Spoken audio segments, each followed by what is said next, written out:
നമ്മൾ എല്ലാ രോഗത്തിനും ഒരു ഡോക്ടറെയാണോ കാണുന്നത്? അല്ല. ഓരോ രോഗത്തിനും ഓരോ വിഭാഗം ഡോക്ടർമാരെയാണ് കാണുന്നത്. കാർഡിയോളജിസ്റ്റിനെ കാണുന്നത് ഹൃദയ സംബന്ധമായ രോഗമുള്ളവരാണ്. ഓർത്തോപീഡിക് സർജനെ കാണുന്നത് എല്ല്, സന്ധികൾ, പേശികൾ മുതലായ അവയവങ്ങൾക്ക് എന്തെങ്കിലും രോഗങ്ങൾ ഉള്ളവരാണ്. പീഡിയാട്രിഷ്യൻ കുട്ടികളുടെ ആരോഗ്യത്തിനാണ് കാണുന്നത്.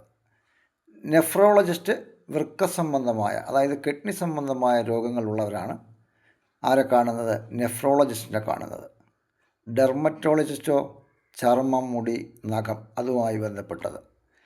ഒഫ്താൽമോളജിസ്റ്റ് കണ്ണ് പരിശോധനയ്ക്കാണ്. ഡെൻറ്റിസ്റ്റ് പല്ലിൻ്റെ പരിശോധന. സർജൻ ശസ്ത്രക്രിയയുമായി ബന്ധപ്പെട്ടത്. ഓങ്കോളജിസ്റ്റ് ക്യാൻസർ രോഗങ്ങൾ. സൈക്കാട്രിസ്റ്റ് മാനസികമായിട്ടുള്ള പ്രശ്നങ്ങൾ. ഹെപ്പറ്റോളജിസ്റ്റ് കരൾ സംബന്ധമായ രോഗങ്ങളുള്ളവർ. ഗൈനക്കോളജിസ്റ്റ് അതായത് സ്ത്രീകളുടെ അവരുടെ പ്രസവവും അതുമായി ബന്ധപ്പെട്ട കാര്യങ്ങൾക്ക് വേണ്ടിയാണ് ഗൈനക്കോളജിസ്റ്റിനെ കാണുന്നത്. യൂറോളജിസ്റ്റ് മൂത്രസംബന്ധമായ രോഗങ്ങളുള്ളവർ.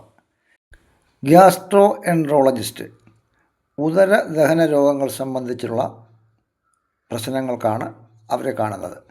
ന്യൂറോളജിസ്റ്റ് തലച്ചോറ്, നട്ടെല്ല് അതുമായി ബന്ധപ്പെട്ട നാഡീരോഗങ്ങൾ അതുമായി ബന്ധപ്പെട്ടവരാണ്.